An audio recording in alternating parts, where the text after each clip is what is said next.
Hello everybody, I decided to make a video how to test fake and original silicon carbide diode. Here we have two of them. On the left this is a fake or a silicon one, and on the right it's original. I got it out from a power supply, and this is original silicon carbide diode. You can see the markings on the left, not now, but later. This is about 600 volts and not more than 10 amps diodes. Not a diode. I always mispronounce it. Sorry for that. Okay, the easiest way we can choose is to get our multimeter and test it like this. As you can see, original diode has a voltage drop more than 700 millivolts, but a silicon diode, ultra fast or a fake one, in our case fake silicon carbide, has a voltage drop of about 480 millivolts. Let's measure the lower ones. As I said, you can see the markings on those on the left.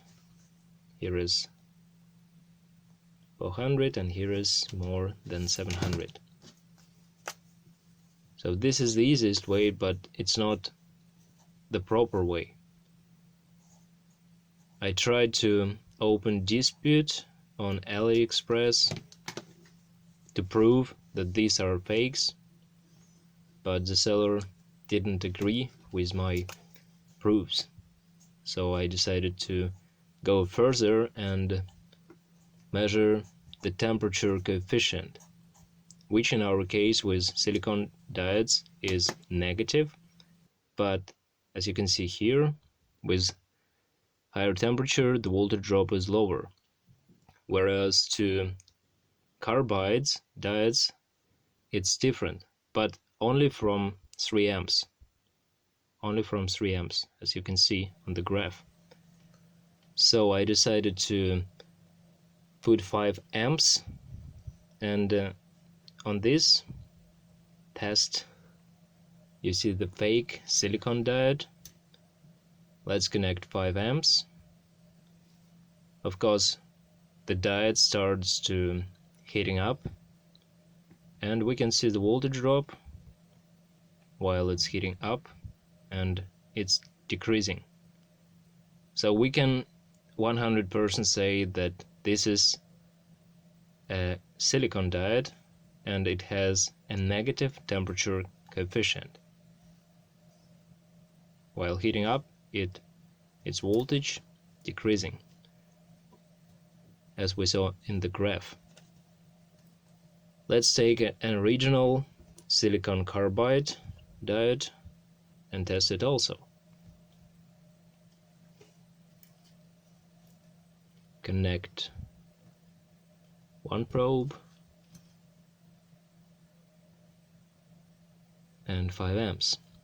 In the beginning, while the diode is still not cold, you can see the voltage drop is slightly decreasing, but when it's starting to heating up, we can see it slowly increasing its voltage drop, like datasheet says. So by doing this we can prove that this is an original. The temperature is about 70 degrees, judging by my finger. So of course for the proper test we can add the temperature control.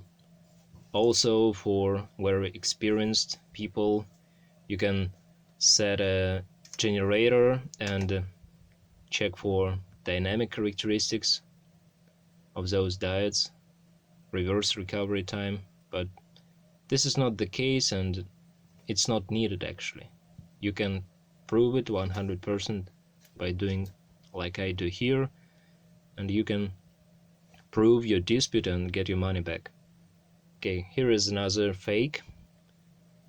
As you can see, it starts immediately heating up and decreasing the voltage. The temperature is about 60, and we can remove it. I cannot see marking properly, but I hope you trust me. And that's the same marking, but a regional one.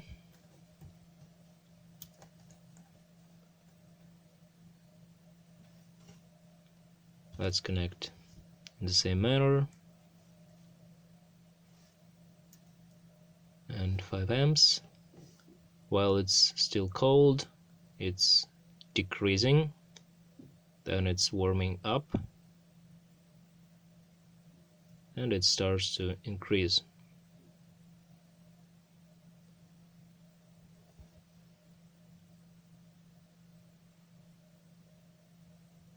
Yes, it's silicon carbide with a positive temperature coefficient. So why putting silicon carbide diode, one could ask.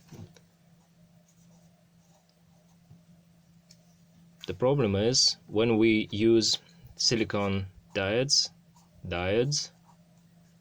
in high frequencies, its reverse recovery adds some additional losses to the power supply, and it's heating up the diode itself, and it can be destroyed on high frequencies. Whereas in the case with silicon carbide, it has almost no reverse recovery. So in dynamics, in high frequencies, it's not getting more additional losses. That's why it's used, and it should be used. If you like it, give it a like. I hope I helped somebody, and see you next time. Bye.